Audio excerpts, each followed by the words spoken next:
I got kicked out of a Harris rally. Now, let me explain. It all started on October 1st, 2024, when I got a text from a Democrat I had saved in my phone. Conveniently enough, I was actually at a Trump rally. I was in line. I was about to get into the event and hear President Trump speak. But back to the Democrat. He texted me and said that Vice President Harris would be in Wisconsin on October 3rd, only 2 days from the time he texted me.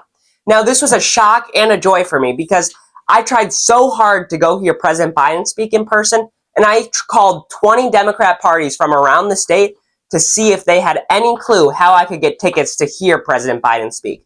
They all told me the exact same thing. We're sorry, we have no clue. A lot of them told me to call them back, and I did, and it just never worked out. They never found a way for me to go hear President Biden speak. I even called the statewide Wisconsin Democrat Party, and they had no clue how I could get tickets. They sent me the contact information for one of the Biden-Harris staffers, and unfortunately, by the time that I really got to texting him and stuff like that, President Biden dropped out after the 2024 Trump-Biden debate, after Trump was shot, after the RNC convention. It was all after Biden dropped out. Now, on October 1st, when I was at this Trump rally, I heard President Trump speak, and once I left the arena, I went to go put in all my information so that way I could get tickets for this Biden-Harris rally. Because I don't want to be too late and not get tickets because I waited so long. I found someone who could take me to the rally, and then I put in my information. I sent the person who was taking me the form to fill out, and unfortunately, he actually wasn't able to fill out the information in time, so we didn't know if he was actually going to get in.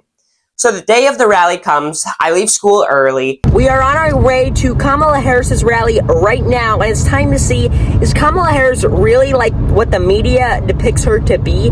Is she really that dumb? Is she really that smart? We'll find out at this rally. And I get in line, and everything's going good. There are a couple Republicans that are on the other side of the street, basically holding up their signs. So they were very respectful. They weren't yelling or anything. They were actually live streaming, I think, for Facebook or something like that. So I went over, talked to them, basically said, hey, I'm not a Democrat. I'm just here to see what Harris has to say. I've been to a lot of Trump rallies before. So I got back in line, and we keep heading down. And I actually ran into Chris Gordon. She was running for state assembly. She was putting on wristbands for people. And so it was good seeing her. I interviewed her for my YouTube channel. So we keep heading up the line. And they actually told the person I was with not to take a wristband now, but to talk to the people up when we get through the line, because, like I said, he didn't get the information filled out in time. So we start heading up the line, and I'm having the person I'm with record for me and film a few videos for my channel. So we're about to get inside. I'm ready for this. I'm ready to see what she has to say, and let's find out. And all of a sudden, in one of my videos, you can see the security guard looking down at his phone, then back up at me, down at his phone. Today I'm investigating what's it really like inside, and so on and so forth. So after that video was taken, he comes over by me and he says, so what are you, a YouTube influencer? Or this is where I made a mistake. I lied to him and said, actually, I was hoping this could be my first video. Because the thought that was going through my head was, if I tell this guy that I do YouTube and he connects my channel, I'm going to end up not being able to go see Vice President Harris speak. And so that was my mistake. I shouldn't have lied to him, but I did, and I can't change that.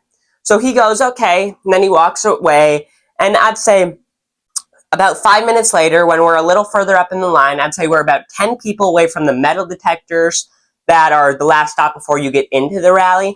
We were about 5-10 people away from that.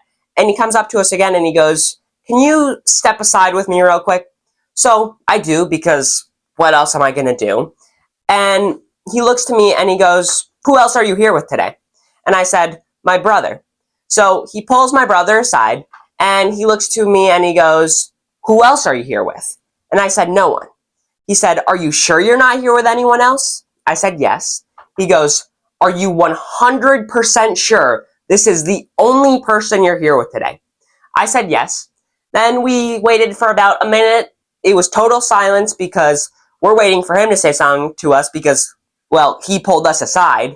And then after about a minute of silence, he looks to us and he goes, oh, don't worry, we'll let you back in line in a minute here.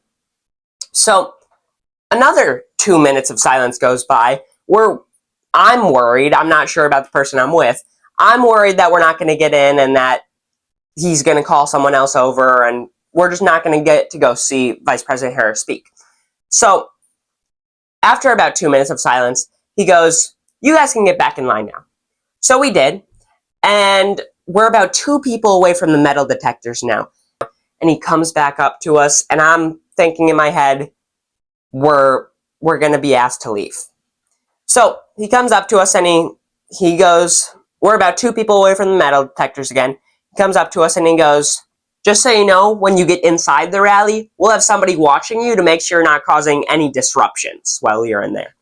So I said, "Okay, thank you." And he actually did let us go through the metal detectors. We got inside the rally. Me and the person I was with, we just kind of stuck together. We didn't really talk to that many people. We did talk to a couple people in the line. I talked to this guy who said that it was wrong of President Trump to say "lock her up," referring to Hillary Clinton. They tend to be a very divisive group. If you support the president or cheer when he says "lock her up." And then about 5 minutes later, the whole crowd, including the guy who just told me it was wrong President Trump said that, they all started chanting "lock him up." Lock him up! Lock him up! Lock him up! Lock him up! Referring to President Trump. But anyways, back to inside the rally. We waited for about another hour. Liz Cheney came out, she spoke. And although politics divided us, certainly in that year, we were united in our admiration for the Packers' legendary Bart Starr.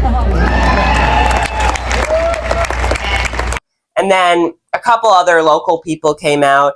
And then finally, Vice President Harris came out to speak.